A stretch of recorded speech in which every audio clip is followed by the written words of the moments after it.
Good afternoon, everyone. Again, Mark DeCourcy from the Chamber Foundation. We promised you an update on Ukraine. We wanted to give it to you now. What we do know from news reports that over 1 million refugees have fled the country into neighboring countries. What we do know is the majority of those are women and children, and the situation is dire. Fortunately, we're joined today by the U.S. Aid Deputy Administrator, Paloma Adams-Allen, and she can give us a really good update on the situation on the ground and maybe even some ideas on what companies can do to be involved in the relief effort. Deputy Administrator, over to you. Thank you so much, everybody. I'm actually going to focus my remarks on women and including what women are doing in Ukraine, if you don't mind, and happy to go into more detail later about what's happening at this moment in Ukraine. Does that work for everybody? Yes? Mark? Yes, that'd be great. Fabulous. All right. So good afternoon, everyone. It's really such a pleasure to be here with you today for the U.S. Chamber of Commerce Foundation's 12th Annual International Women's Day Forum.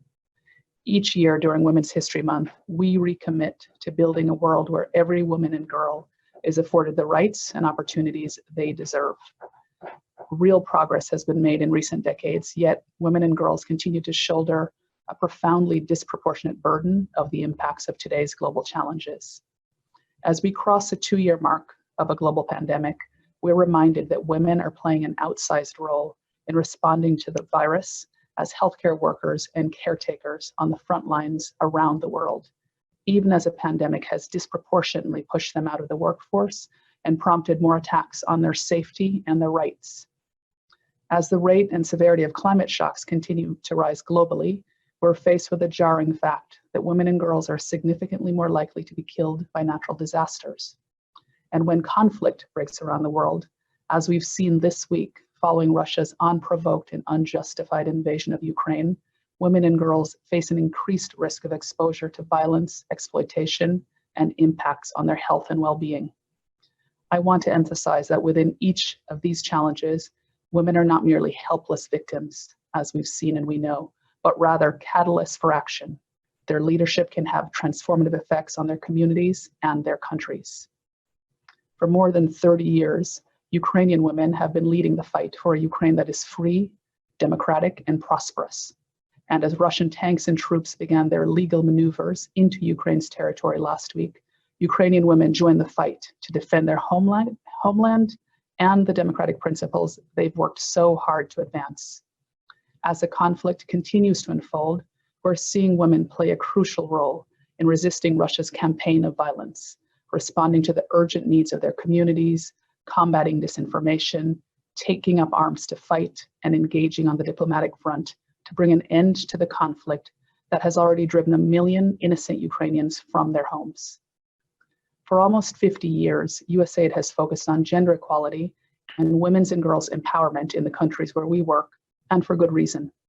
When we unlock the full potential of all people, including women and girls, it makes their countries more peaceful and prosperous, paying huge economic and security dividends for us all.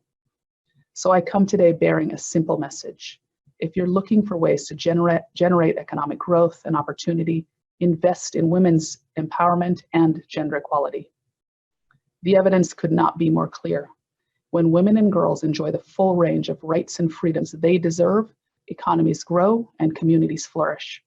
In fact, the McKinsey Global Institute estimates that narrowing the global gender gap could generate $12 trillion in annual GDP.